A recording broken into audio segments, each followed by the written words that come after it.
కడిగేసి ఉప్పు పసుపు వేసి నీళ్ళు వేసి పెట్టుకున్నా. ఈ పక్క పెట్టుకుందాం. దానికి కావాల్సిన ఇంగ్రీడియంట్స్ ఉల్లిగడ్డ, పచ్చిమిర్చి, కరివేపాకు, పుదీనా, కొత్తిమీర. ఇవి ఒకటి. తాలింపుకి బగారాకు. ఈ వాటర్లో నేను ఒక 3 లవంగాలు, 4 లవంగాలు, 3 యాలకులు, కొబ్బరి, గసగసాలు, దాల్చిన చెక్క ఒక చిన్న ముక్క నీళ్ళలో నానబెట్టి పెట్టుకో. సాజీరా, జీలకర్ర ఆవాలొద్దు, సాజీరా కొంచెం, బగారాకు ఇట్లా 2 ముక్కలు చేసి వేసుకుందాం.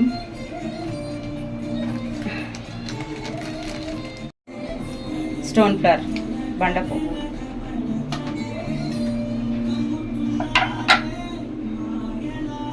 ఉల్లిగడ్డ వేసుకుందాం.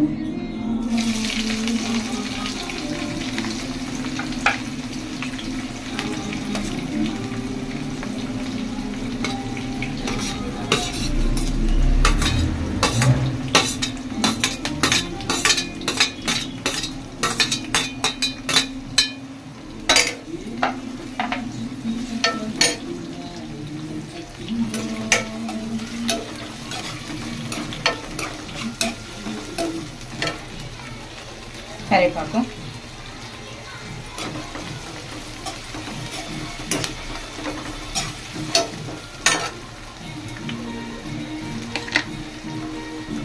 ఉల్లిగడ్డ తొందర గోరానికి ఉప్పు.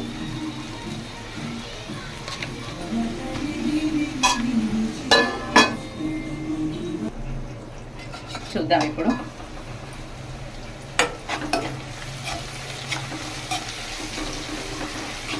కొంచెం ఉల్లిగడ్డ కలర్ చేంజ్ అయింది, ఇంకా కొంచెం వేగనీయాలి.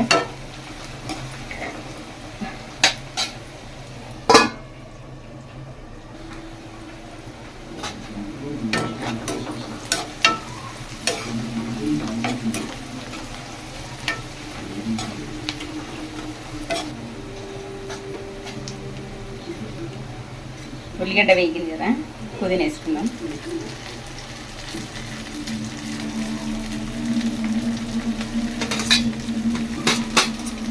పచ్చిమిర్చి కూడా వేసుకుందాం.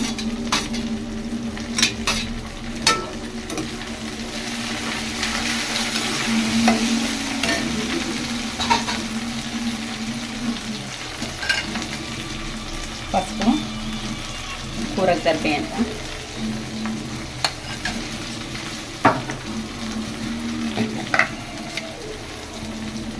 అల్లం వెల్లిగడ్డ పేస్ట్ 1 టీ స్పూన్.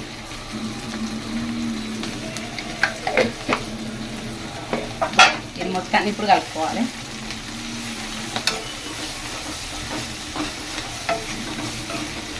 ఈ పచ్చిమిర్చి, అల్లం వెల్లిగడ్డ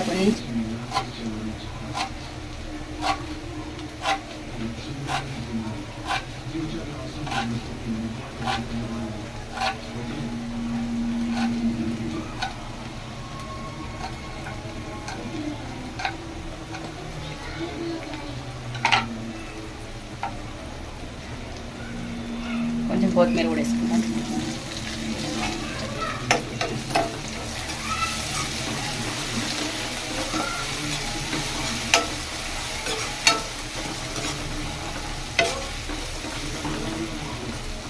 ఇదంతా ఇప్పుడు మంచిగా వేగింది. హీరో ఆఫ్ ది ఇంగ్రీడియంట్ అరటికాయ.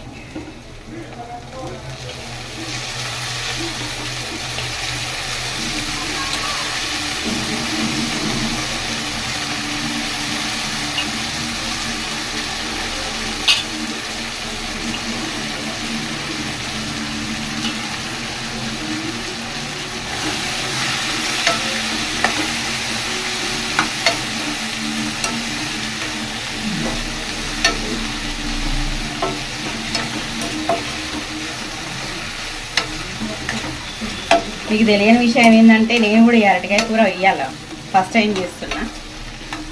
నేను ఇది ఎవరి ఛానల్లో చూసిందంటే చెప్తాను. ఇప్పుడు ఇదంతా మంచిగా కలుపుకున్నాం కదా, కలుపుకొని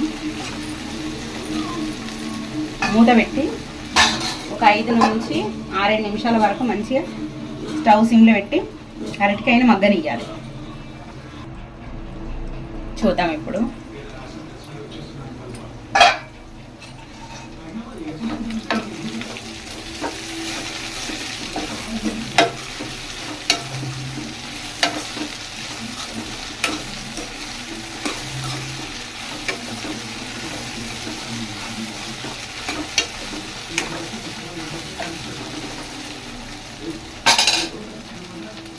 ఇప్పుడు కొంచెం జీలకర్ర పొడి వేద్దాం,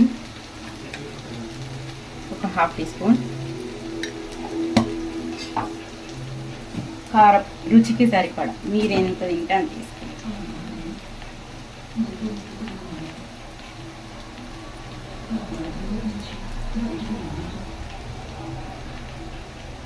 నేనైతే 1.5 వేసి సరిపోతుంది.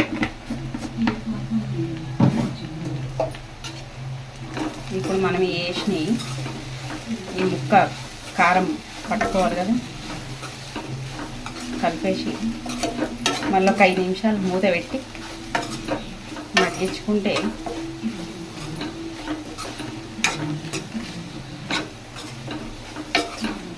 నేను ఈ వంట ఏ ఛానల్లో చూసినా శైలాష్ అక్క కిచెన్ ఉంది కదా, శైలాష్ అక్క యూట్యూబ్ ఛానల్, సారీ,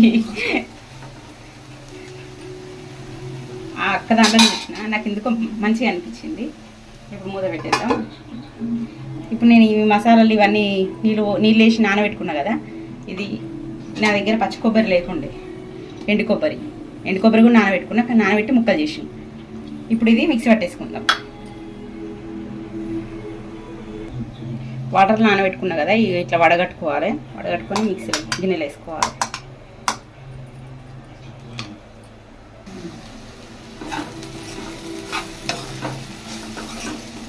చూసి కారం కలర్ ఘాట్ వస్తుంది.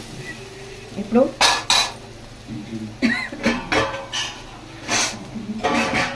కూరకు సరిపోయే నీళ్ళు పోసుకోవాలి, ముక్క మునిగేంత వరకు.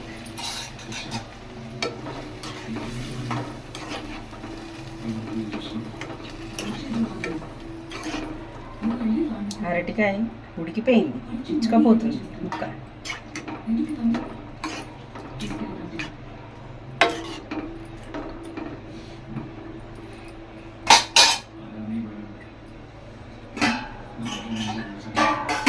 ఇంకా కొన్ని వేసుకున్నాం వాటర్. కొంచెం మన గ్రేవీ ఎంత కావాలన్నది చూసి దాన్ని బట్టి చూసిరా. తాలింపుల కొత్తిమీర, పుదీనా, కరివేపాకు ఇవన్నీ వేసుకుంటే ఆ నూనెలో ఇట్లా పైకి వస్తే దాని డిఫరెంట్ టేస్ట్ ఉంటుంది. మూత పెట్టేసుకుందాం. ఇప్పుడు మూత పెట్టుకొని ఒక 10 నిమిషాలు ఉడకనిద్దాం మీడియం ఫ్లేమ్లో.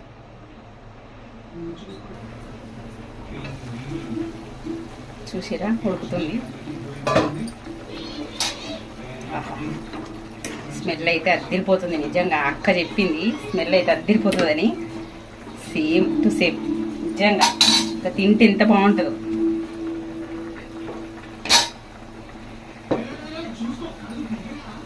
ఇప్పుడు గసగసాలు, కొబ్బరి, ఇలాచి, లవంగ, దాల్చిన చెక్క అన్నీ నానబెట్టుకున్నది కదా వాటర్లో, దాని అరోమా కూడా ఎంత బాగా వస్తుందంటే అంత మంచిగా వస్తుంది. ఇప్పుడు ఈ పేస్ట్ కూడా అందులో వేసేసుకుందాం. కొంచెం వాటర్ ఎక్కువైనాయి, కొంచెం తిక్కువ వేసుకోవాలి పేస్ట్. కానీ నేనే మిస్టేక్ అయి కొన్ని వాటర్ ఎక్కువ వేస్తాను.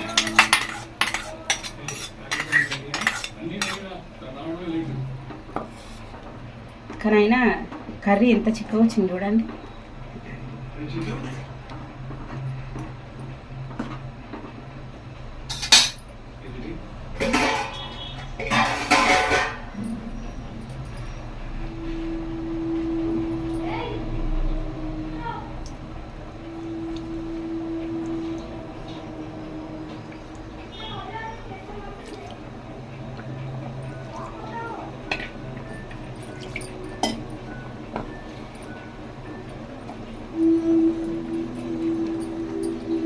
గిన్నెలో కూడా కొన్ని వాటర్ వేసి వేసిన.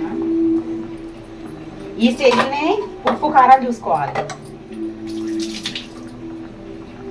ఉప్పు కారం సరిపోయిందా లేదన్నా చూసి ఇప్పుడు వేసేసుకోవాలి. ఇప్పుడు వేసేసుకుంటేనే ఉడుకుతుంది.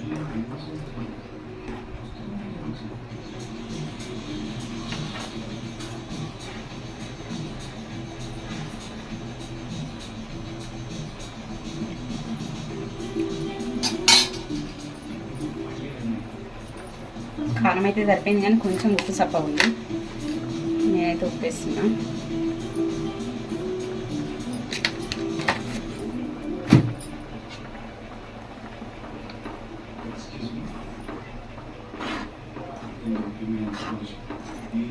ఇంకా దీనిలోకి సపరేట్గా మసాలా, గరం మసాలా ఏం అవసరం లేదు. ఎందుకంటే మనం నానబెట్టుకున్నాం కదా, అందులో నాన్న వచ్చేసినాయి కదా. ఇప్పుడు మీడియం ఫ్లేమ్లో ఒక 10 నిమిషాలు ఉడకనిద్దాం దగ్గరకు అయ్యే వరకు.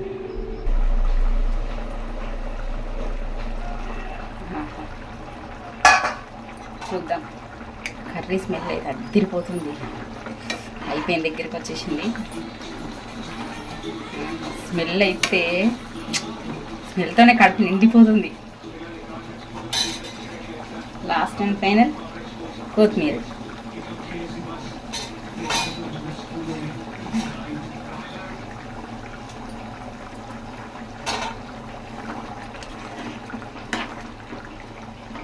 అంతే. నిజంగా శైల అక్కనైతే ఏమన్నా చేసిందా నిజంగా. ఫస్ట్ టైం ఆమె ఛానల్ చూసి చేస్తున్నా. కర్రీ అయితే సూపర్ వచ్చింది.